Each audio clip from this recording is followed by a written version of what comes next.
بسم اللہ الرحمن الرحیم۔ السلام علیکم ورحمۃ اللہ وبرکاتہ۔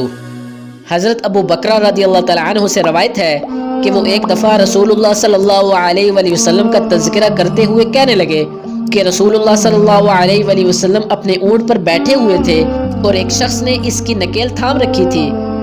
آپ صلی اللہ علیہ وآلہ وسلم نے پوچھا، آج یہ کون سا دن ہے؟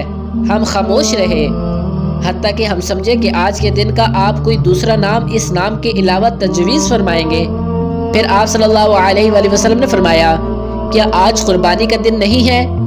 ہم نے عرض کیا، بے شک۔ اس کے بعد آپ صلی اللہ علیہ وآلہ وسلم نے فرمایا، یہ کون سا مہینہ ہے؟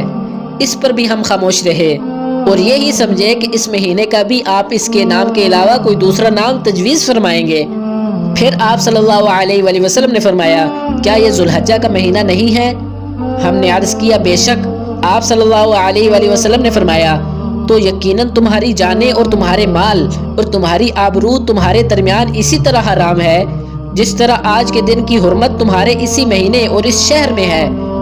بس جو شخص حاضر ہے اسے چاہیے کہ غیب کو یہ بات پہنچا دے، کیونکہ ایسا ممکن ہے کہ جو شخص یہاں موجود ہے وہ ایسے شخص کو یہ خبر پہنچائے جو اس سے زیادہ حدیث کا یاد رکھنے والا ہو۔